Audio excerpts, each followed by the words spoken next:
Our next speaker will be Dr. Merrick Cierny from Medical College of Wisconsin.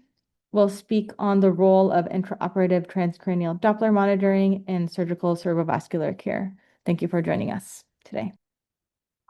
Thank you, Dr. Berhanchi, for the introduction. Thank you, Dr. Sauer, for inviting me. It's a pleasure and honor to be part of the symposium. I'm going to talk about intraoperative transcranial Doppler monitoring. I have no financial disclosures, but DCD is FDA cleared as a diagnostic tool. I'm going to be talking about it as a preventative tool, which is an off-label clinical application of the technology. And I'm going to be, even though I was not affiliated or a member of the Sonneberg trial group, I'm going to discuss this trial, which is kind of a major part of this presentation. And this trial has been sponsored by the Ministry of Health of the Czech Republic. So current state of carotid revascularization is that 1 to 4% of persons undergoing carotid revascularization suffer perioperative stroke. That risk can be stratified whether they are having carotid endarterectomy, which is for asymptomatic stenosis or symptomatic stenosis, and the rates are slightly different if we use transfemoral carotid artery stenting or transcarotid arteriolar vascularization. But either way, the risk is there. The patient isn't counseled about it, and it's a major risk that patients with carotid stenosis who are having surgery are worried about appropriately. And there is about 1 to 3,000 ischemic stroke as a result from carotid endarterectomy in the US every year. Furthermore, another complication of carotid revascularization is cerebral hyperperfusion syndrome, which can occur in about 2 to 3 patients of patients who are having carotid endarterectomy. Established application of intraoperative TCDs to monitor for intraoperative cerebral ischemia. So if we see a drop of the mean flow velocity of more than 70% in the absolute MCA after clamping, this can inform blood pressure optimization or selective shunt insertion and help decide the surgical anesthesia team on the next steps. Also, TCD, if performed before and after clamping or before and after endarterectomy, it can predict cerebral hyperperfusion syndrome and stratify patients and help to make personalized decisions on blood pressure goals or ICU needs. A novel application of intraoperative TCD, or a novel hypothesis or question is, can continuous intraoperative TCD during an endarterectomy prevent perioperative ischemic stroke? An earlier data revealed that TCD, when performed for 20 to 30 minutes, activates thrombolytic system in stroke patients. A pilot trial, which included patients who had carotid endarterectomy or carotid stenting, showed that continuous intraoperative TCD reduced ischemic lesions, ischemic infarcts after surgery, and the rate of new ischemic lesions were 31% in this analysis group and 47% in control group. And the major trial is Sonneberg published last year, which I'm going to discuss in more detail now. So the population of Sonneberg trial were patients who were 40 to 85 years old, who had symptomatic or asymptomatic internal carotid artery stenosis of more than 70%, and were indicated to have carotid endarterectomy. They also need to have sufficient temporal window to detect the MCA. They also need to be functional independent, not participate in a trial, and not have other condition which would make them inappropriate for the trial. The intervention arm had, apart from carotid endarterectomy, had continuous MCA monitoring throughout the carotid endarterectomy at the depth of 55 millimeter using a standard diagnostic 2 megahertz TCD probe at a maximum diagnostic energy. The probe was fixed using a helmet, and the installation was initiated prior to skin incision, prior to onset of the carotid endarterectomy, and maintained throughout the surgery for a maximum duration of 2 hours of installation. The comparator arm was a sham procedure where the TCD probe was fixed, same as in this analysis group. The MCA was localized at the same depth, but then the TCD machine was stopped and was only restarted if surgeon was clamping or declamping and asked about information from the MCA. In both groups, there were no information on microembolic signals collected. The study was designed to look at the primary outcome of composite ischemic stroke, TIA, or death within 30 days. There were secondary outcomes, which included ischemic stroke within 30 days, or death within 30 days, or 1 year. And there was also a nested MRI substudy in which a substantial portion of the patients or participants had MRI within 24 hours after endarterectomy. And they looked at least one new ischemic lesion, or at least one new ischemic lesion of more than 0.5 milliliters on the DWI MRI.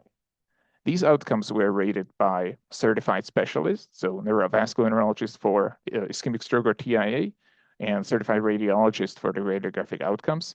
And these assessors were blinded to the study group assignment.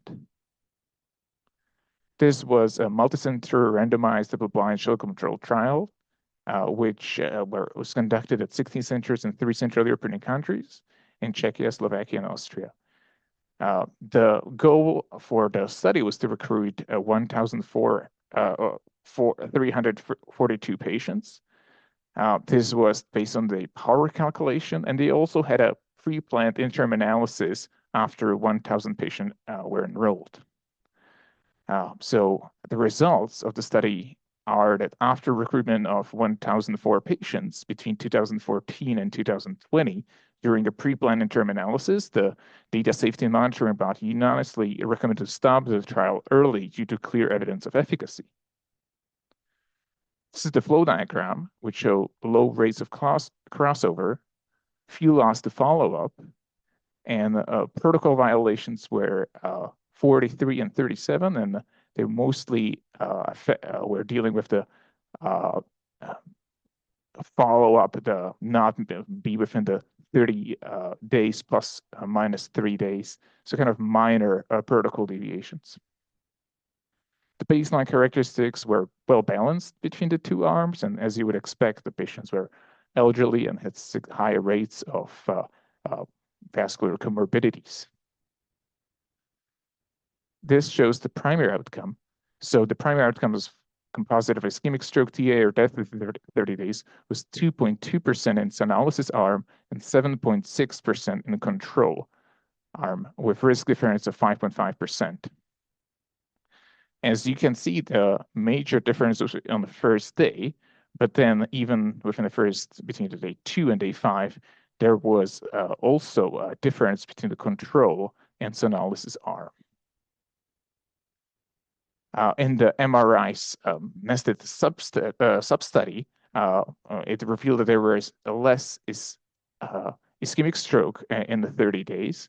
I apologize. So this is when you look at the composite outcomes and decompose it into the ischemic stroke, we can see that there were 7 ischemic stroke in the senolysis arm and 27 in control, with an odds ratio of 0.24.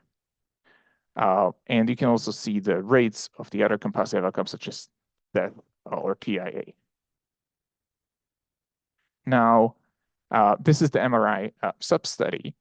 You can see that in the senolysis arm, there are less infarcts in the senolysis arm, so 8.5% in the treatment arm and 17% in control arm, with risk difference of 8.9%, and of course, statistically significant.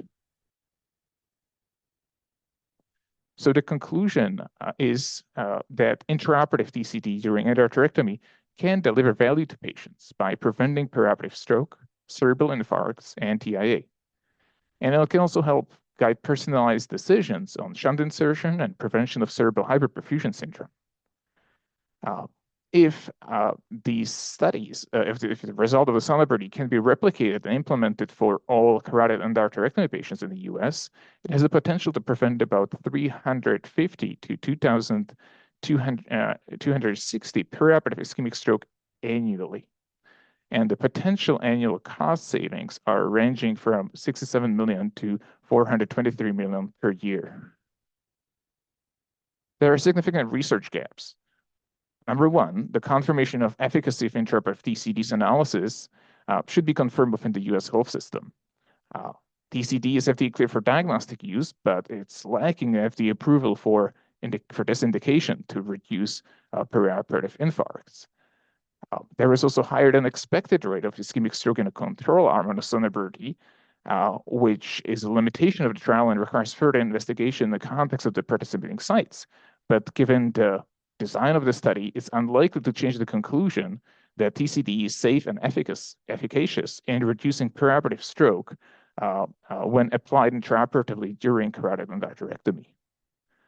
And there also should be more work on validation of actionable TCD thresholds to guide shunt insertion or personalized prevention of cerebral hyperperfusion syndrome. There are basic research gaps. The mechanism of efficacy of intraoperative TCD is largely unknown. And one also wonder, especially when we talk about partnership with the industry, could a simplified probe or a procedure do the same job? There are educational and clinical gaps. The TCD is now, or there is data, it's not a diagnostic tool only, it's a diagnostic and preventative tool. And this creates a large clinical gap. The patients are ready to have a safer carotid surgery. And there is a long road ahead to close that gap, to develop simplified adoption pathway, resources and training and multidisciplinary collaboration, and having reflected this evidence in the consensus statement and clinical guidelines. I would like to thank Professor David Shkolodzik for sharing his slide materials. I congratulate the Sonneberg trialists, and thank you for attention.